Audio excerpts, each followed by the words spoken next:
ملک صاحب، اب سے کچھ دیر پہلے ہم بات کر رہے تھے کہ ایگریکلچر سیکٹر جو ہے وہ بری طرح سے ہٹ ہوا ہے.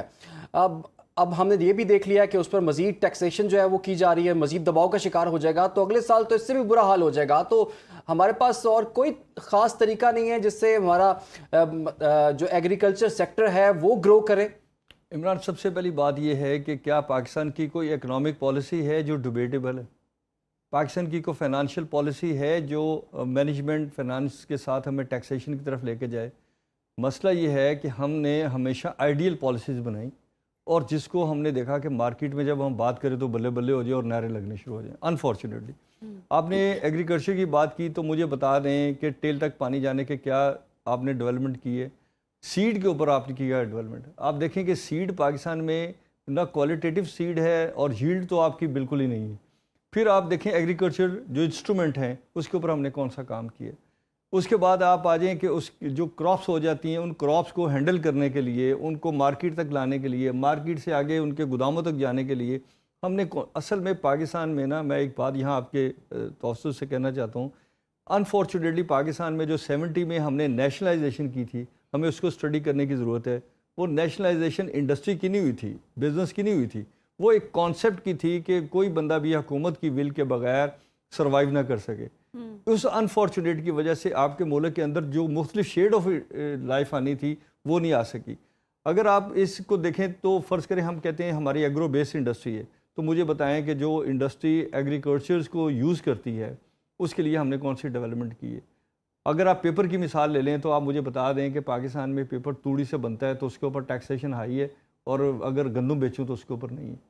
تو چاہیے یہ تھا کہ ہم اپنی ویسٹیجز کو کنٹرول کرتے اور اپنی اکانومی کے لیے ہم ایسے روٹس لے کے آتے. پھر آپ کے جو ٹیکسیشن ہے وہ پاکستان میں لوگوں کو ڈرانے کے لیے ہے. مجھے FBR ایک میں چیلنج کرتا ہوں، آپ مجھے سارے ایکسپرٹس بیٹھیں بتا دیں کہ پاکستان میں FBR نے ٹیکس کب کلیکٹ کیا. ٹیکس یہ ہے کہ میری اکنامک ایکٹیویٹی کے بعد وہاں ٹیکس بنتا تھا اس نے لیے. اس نے تو ہمیشہ یہ کیا کہ ہم سے ایڈوانس ٹیکس لیا ہے اور کہا کہ آپ اس کو اگلے سال میں ہم آپ کو ایگزیمشن دے دیں گے یا آپ کو ریفنڈ کر دیں گے. اور جب آپ ریفنڈ لینے جاتے ہیں، ایگزیمشن لینے جاتے ہیں، تو آپ 33% سے زیادہ حصہ ان کو دے کے آتے ہیں. تو پاکستان میں ملٹی سٹیج ٹیکس ہے، ٹیکس ایٹ سورس آپ لیتے ہیں. اسی وجہ سے آپ کے ہاں مہنگائی بڑھتی ہے اور آپ کے لوگ جو ہیں وہ جو پھنسے ہوئے ہیں وہ کاروبار کرتے ہیں. میں آپ کو آپ نے ابھی کاروبار کی بات کی اور بریک میں جب آپ سے بات ہو رہی تو آپ یہ کہہ رہے تھے کہ میں طے کیا ہوا ہے پاکستان میں کاروبار نہیں کرنا.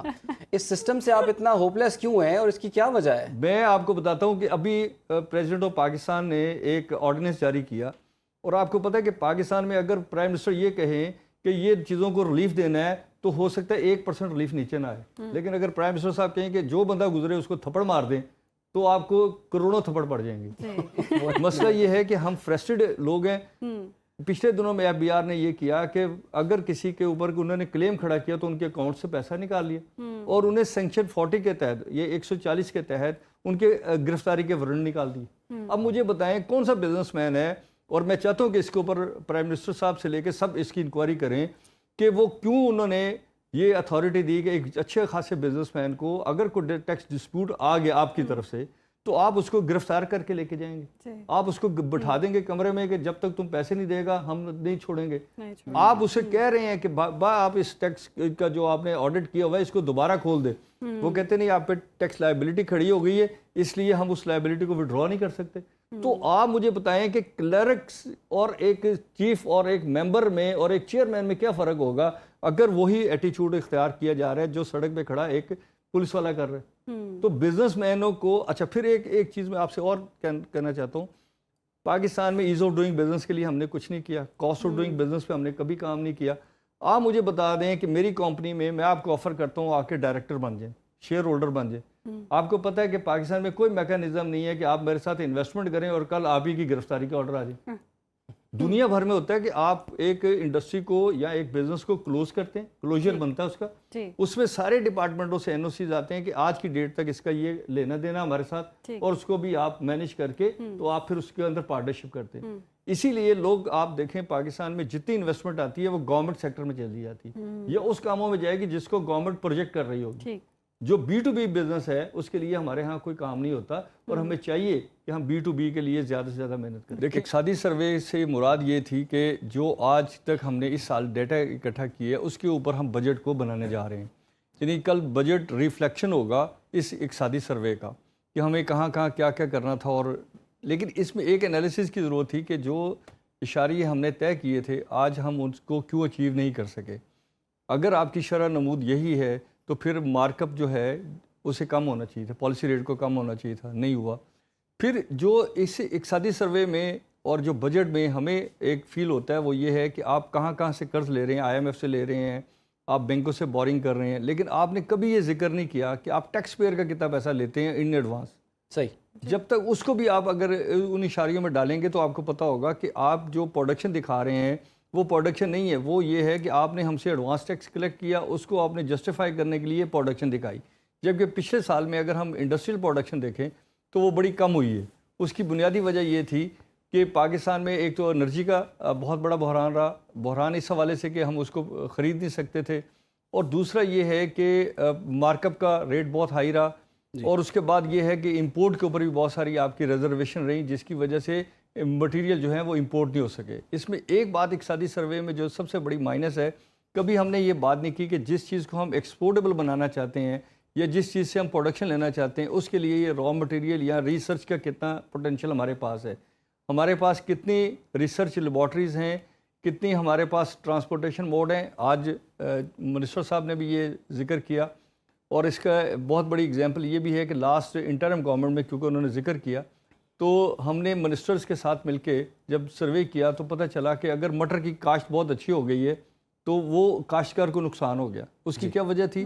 اس کی وجہ یہ تھی کہ اس کے پاس ٹرانسپورٹیشن موڈ سے لے کے کولڈ سٹوریج تک کی فیسلٹی نہیں ہے. تو ہمیں چاہیے کہ ہم اپنے اس اقتصادی سروے میں بتائیں کہ ہم لوگوں کی کیپیسٹی بلڈنگ کیسے کریں گے. پاکستان کی جو پاپولیشن کا اینڈ ہے، جو نیچے جن کو ہم لیبر کلاس کہتے ہیں، ٹیکنیکل کلاس کہتے ہیں، نان ٹیکنیکل لوگ کہتے ہیں، ان کو ہم کیسے آگے لے کے آئیں گے، کیونکہ سوسائٹی نے کھڑا ہونا ہے اپنے پلرز کے اوپر. ٹھیک، منظور صاحب آپ کی جانب آؤں گی. انفورسمنٹ سے کافی ٹیکس اکٹھا بھی کیا گیا اور حکومت کر بھی رہی ہے، لیکن اس طرح سے ہمیں رزلٹ نہیں مل رہے ہیں، اور اب آگے سے IMF کا دباؤ ہے. آپ کو کیا لگتا ہے یہ جو کل آنے والا بجٹ ہے یہ IMF دوست ہوگا یا عوام دوست ہوگا؟ پہلی بات یہ ہے کہ آپ انڈرسٹینڈ کریں کہ پاکستان میں ریونیو اکٹھا کیا گیا ہے، ٹیکس اکٹھا نہیں کیا گیا. جو ٹیکس کہا جا رہا ہے وہ ٹیکس نہیں ہے، وہ ریونیو ہے. اس کے اگلے سال میں پتہ چلے گا کہ آپ نے کتنا پیسہ ریفنڈ کرنا ہے. اور ہم تو مطالبہ کرتے ہیں آپ کے فورم سے کہ گورنمنٹ جہاں پہ بتا رہی ہے کہ IMF سے اتنا پیسہ اٹھایا ہوا ہے اور ہم نے لوکل بینکوں سے اتنی بورنگ کی ہے، وہاں بتائے کہ ٹیکس پیئر سے آپ نے کتنا پیسہ ایڈوانس اٹھایا ہوا ہے. دوسری بات یہ ہے کہ IMF کے نام پہ ہم بات کرتے ہیں، مجھے IMF سے کوئی ہمدردی نہیں ہے، بٹ 90% ہم IMF کے نام پہ جھوٹ بولتے ہیں. جہاں پہ ہمیں ریلیف دینا ہوتا ہے، جہاں ہمیں اپنی مراد لینی ہوتی ہے وہاں IMF خاموش ہوتا ہے ان کے لیے، اور جہاں پہ لوگوں کو بھلا کرنا ہوتا ہے. دوسری بات یہ ہے کہ آپ سمجھیں کہ ایک بات آج بھی ہو رہی تھی کہ فورن ریمیڈنس اتنی آ رہی ہیں. میں آپ سے سمپل سوال کرتا ہوں سب دوستوں سے کہ آپ مجھے صرف بتا دیں کہ پاکستان میں امپورٹ ہماری کتنی ہے اور اس کے علاوہ سمگلنگ کتنی ہے، اور پھر ہم کہتے ہیں کہ انڈر انویسٹنگ ہے.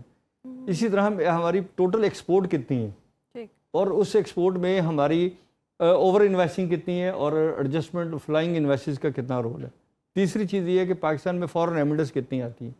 دنیا میں ہوتا ہے کہ ایکسپورٹ کو اور امپورٹ کو آپ نے بیلنس کرنا ہے، جسے ہم ٹریڈ بیلنس کہتے ہیں. انفارچونیٹلی ہم جو فورن ریمیڈنس لوگ بھیجتے ہیں اس کو بھی ایڈجسٹ کرتے ہیں، اس کے باوجود ہمارا 8 سے 10 بلین ڈالر کا فرق آتا ہے. صحیح.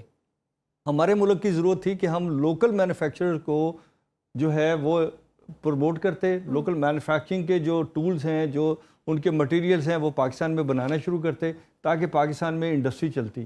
اور پھر نیٹ شیل ہوتا کہ ہم ریٹیل پہ جا کے ٹیکس لیتے، اس کو چین پوری کی طرف نہ لے کے جائیں.